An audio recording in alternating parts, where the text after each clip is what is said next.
You ever have someone insult you so casually that it takes a few seconds for your brain to even catch up? That was me, standing in my own doorway, holding a cardboard box, when the delivery guy muttered an anti-LGBT slur under his breath. I didn't shout. I didn't cry. But that day, something inside me decided karma was about to wear a raincoat. If you've ever had someone judge you for simply being yourself, hit that like button. Because today's story isn't just about revenge. It's about quiet power, patience, and poetic justice served cold and wet. I've always been a little bit different. I'm a woman who doesn't always dress the way society expects. Some days I wear makeup and a floral dress. Other days I pull on boots, a blazer, and walk out feeling like myself, even if that self doesn't fit into a neat little box. I live in a small northern European city where people pretend to be polite. Smiles are polite, silence is polite, but judgment, that's quiet too. It hides behind eyes and whispers. I never try to push my identity onto anyone. I just ask for respect, the same basic courtesy I offer everyone else. So when this story began, I didn't expect conflict. I was just waiting for a delivery. Simple package. It was one of those gray, chilly afternoons where the sky looks like it might start crying any second. The doorbell rang, and I opened it to see the delivery guy. Mid-30s maybe, wearing a company jacket, holding a small brown parcel. He didn't make eye contact, just scanned the box and asked for my name. I signed, thanked him, and reached out to take the package. It was a 2-second exchange. No drama, no scene, just a normal. Until he turned away. And under his breath, just loud enough for me to hear, he said a slur. An ugly, cutting word used against LGBT people.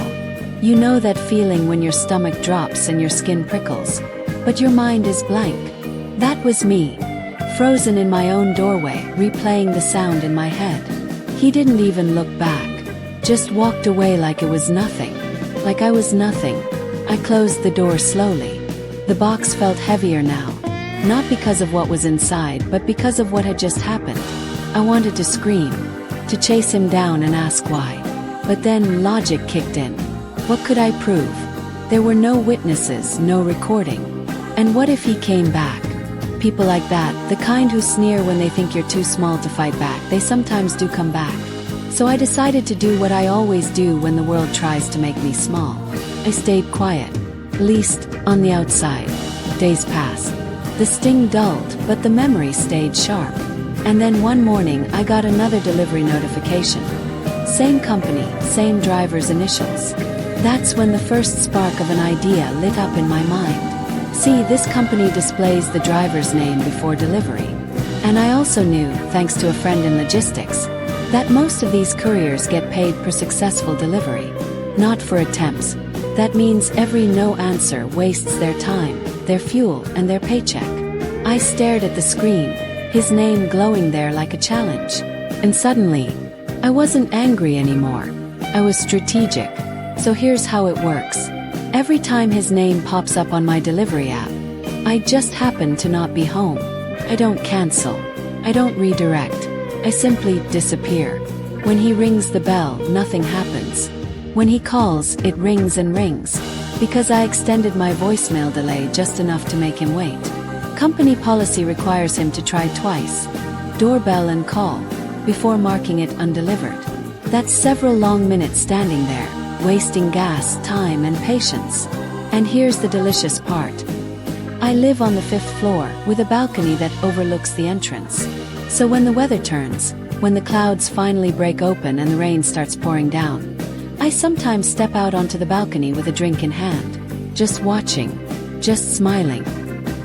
He stands there, soaked to the bone, tapping on his phone, glancing up toward my building. I don't say a word, just lift my glass slightly, like a silent toast to karma.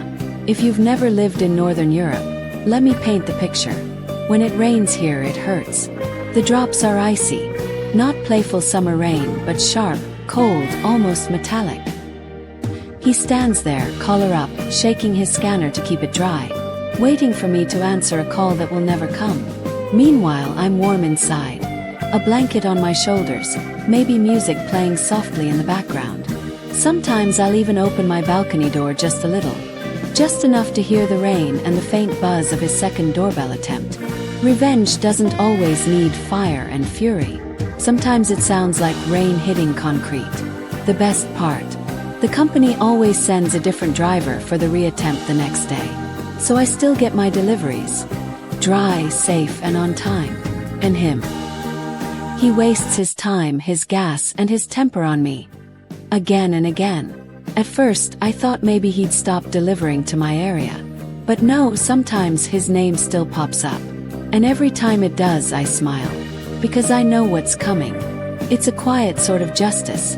Not loud enough to get me in trouble, but sharp enough to sting where it matters most. I used to think standing up for yourself meant yelling back.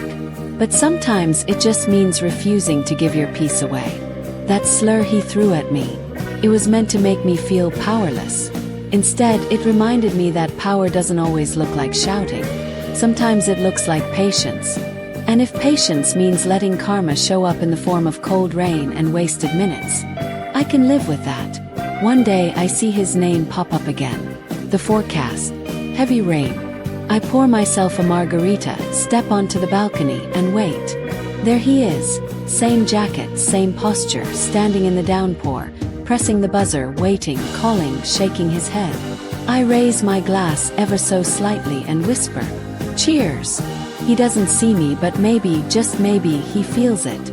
Because karma has a way of finding you, even through the storm. Some people say revenge is petty. Maybe. But when someone disrespects you for just being yourself, you learn that even small acts of justice matter. You don't always have to fight fire with fire.